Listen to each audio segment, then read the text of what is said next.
سب سے پہلے تو اپنے تاثرات بتائیں، کیونکہ سچ بولیں تو میں ابھی یہی بات کر رہی تھی کہ میری آنکھوں میں آنسو آ گئے۔ یہ وہ ایک ایسا منظر تھا جو ہم اپنی ورسٹ فیئرز میں بھی تصور نہیں کر سکتے کہ ہم ملک سے باہر اور کس مقدس جگہ پہ وہاں بھی ہم نے اپنی پولیٹکس نہیں چھوڑی، اور ہم نے وہاں جہاں آپ کی سوچ میں بھی کوئی اور سوچ نہیں آنی چاہیے اور صرف انسان کو اپنے لیے ہی معافی مانگنی چاہیے خدا سے، وہاں آپ اگلے کو چور چور کے نعرے مار رہے ہیں۔ دیکھیں ہما، میں نے اس پہ آج ایک آرٹیکل بھی لکھا ہے جس پہ میں نے کافی لوگوں سے بات کی کہ ہمارے معاشرے میں جتنی پولرائزیشن ہو گئی ہے یا جتنا معاشرہ تقسیم ہو گیا ہے، اس میں میں نے پی ٹی آئی کے بھی کچھ سپورٹرز تھے، ان سے بھی بات کی، کچھ پی ٹی آئی کے بڑے سخت خلاف تھے، ایکیڈیمکس بھی تھے، اور زیادہ تر اکثریت کی رائے یہ تھی کہ جو ابھی ہمارے معاشرے میں ہو رہا ہے اس کی ذمہ دار صرف اور صرف پی ٹی آئی ہے۔ اور اس کی ایک بہت بڑی وجہ یہ ہے کہ جس قسم کی زبان پی ٹی آئی کے جو چیئرمین ہیں عمران خان صاحب استعمال کرتے ہیں اپنے سیاسی حریف کے خلاف کہ چیری بلاسم، بوٹ پالش، نانی، ڈیزل، اسی قسم کی زبان جو ہوتی ہے بعد میں ان کے سپورٹرز استعمال کرتے ہیں، آن لائن کیمپینز چلاتے ہیں مخالفین کے خلاف، اور پھر ہم نے دیکھا ہے کہ یہ اب آن لائن سے آف لائن یہ چیز اب جا رہی ہے۔ جیسے ہم نے دیکھا کہ اسلام آباد میں مصطفیٰ نواز کھوکھر صاحب کے ساتھ جو ہوا، نور عالم خان صاحب کے ساتھ ہوا، مریم اورنگزیب صاحبہ کے ساتھ جو ابھی ہوا ہے، قاسم سوری صاحب کے ساتھ جو ہوا ہے، تو یہی جو سینٹیمنٹ ہے اب یہ آن لائن سے نکل کے آف لائن آ رہا ہے، اور مجھے خوف آتا ہے کہ اگلے جو ہمارے انتخابات ہوں گے وہ اس پولرائز ماحول میں ہوں گے، اور وہ کس قسم کے ہوں گے اور کس قسم کے حالات اس وقت بنیں گے۔ اچھا، یہ اس کی میں ذمہ داری پی ٹی آئی پہ اس لیے ڈالتی ہوں کیونکہ میری ایک سوشیولوجسٹ ہے لاہور میں، عمیر جاوید صاحب، ان سے بھی بات ہو رہی تھی، اور وہ یہ کہتے ہیں کہ دیکھیں پی ٹی آئی کا جو پورا امیج ہے،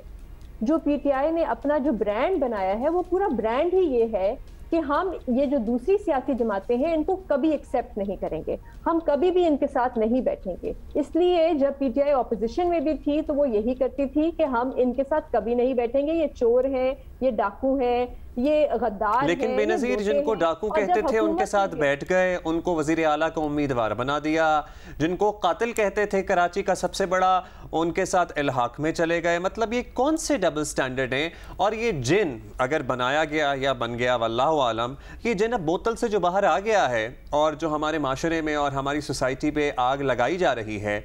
کیا یہ آگ اور اس کی تپش ہمیں کچھ عرصہ جھیلنی پڑے گی یا ہم کچھ بہتری کی امید رکھیں 5 years probably down the lane, 10 years down the lane، کیونکہ اس سے پہلے جو کچھ ہوا ہے ہمیں 2-3 دہائیوں تک بھگتنا پڑا ہے اسے؟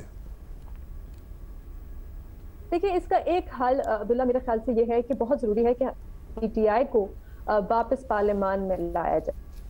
کیونکہ اس سے جو آپٹکس جائیں گے وہ بہت اچھے ہوں گے کہ ایک جو اور ایک پی ٹی آئی ایک حقیقت ہے، یہ باقی سیاسی جماعتوں کو بھی اب ایکسیپٹ کرنا پڑے گا، وہ ایک سٹیک ہولڈر ہے سسٹم میں، تو ان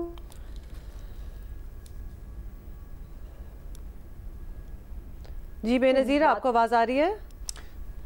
آڈیو پہ اچھا، یہ لنک ڈیفینیٹلی ہمارا ڈاؤن ہے، دوبارہ کوشش کریں گے بے نظیر سے بات کرنے کی، لیکن یہ بات یہی کر رہی تھیں کہ پارلیمنٹ میں واپس لانے کی ان کو کوشش کرنی چاہیے۔ اب اس میں بھی خیر اگر بے نظیر ساتھ ہوتی تو ہم کہہ دیتے کہ یہ بھی ڈیسیجن فرام دا ٹاپ ہوا ہے۔ جب یہ سارا مرحلہ اور یہ فیصلے ہو رہے تھے تو تب بہت سے پی ٹی آئی کے رکن تھے جن کا یہ ماننا تھا کہ شاید ہمیں اپوزیشن میں بیٹھنا چاہیے، ان کا یہ کہنا تھا، اور شروع میں کنفیوژن تھی۔ بے نظیر آپ ہمارے ساتھ ہیں؟ Please continue.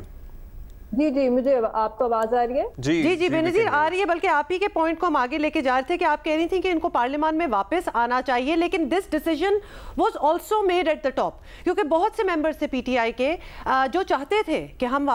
بیٹھیں، اپوزیشن میں بیٹھیں، استعفیٰ نہ دیں، لیکن یہ ڈیسیجن بھی فرام دا ٹاپ آئی کہ ہم بیٹھیں گے نہیں، بوائیکاٹ ٹوٹل۔ بالکل آپ کی بات ٹھیک ہے، لیکن میں نے یہ سوال جو ہے، کیونکہ ابھی کچھ دن پہلے وزیر اعظم سے کچھ صحافیوں کی ملاقات ہوئی تھی تو وہاں پہ میں نے شہباز شریف صاحب سے بھی یہ پوچھا تھا کہ آپ کیا کر رہے ہیں پی ٹی آئی کو پارلیمان میں واپس لانے کے لیے، کیونکہ آپ نے اپنی پہلی تقریر میں یہ بات کی تھی کہ معاشرہ جو ہے بہت تقسیم ہو گیا ہے، ہمیں ہیلنگ کی طرف جانا چاہیے، جس پہ شہباز شریف صاحب نے جواب یہ دیا تھا کہ ابھی ہم دیکھ رہے ہیں کہ یہ جو استعفے ہمارے پاس آئے ہیں اس میں سے کتنے اوتھینٹک ہیں اور کتنوں کو زبردستی ان سے استعفیٰ دلایا گیا ہے۔ تو میرے خیال سے حکومت کی طرف سے بھی کوئی، ابھی تک تو ویسے حکومت بہت صبر اور تحمل سے اس ایشو کو دیکھ رہی ہے، لیکن ان کی طرف سے بھی کوئی اولیو برانچ آنا چاہیے پی ٹی آئی کے لیے، کیونکہ ایک بہت بڑا مطالبہ جو پی ٹی آئی کا ہے وہ ہے جوڈیشل کمیشن کا،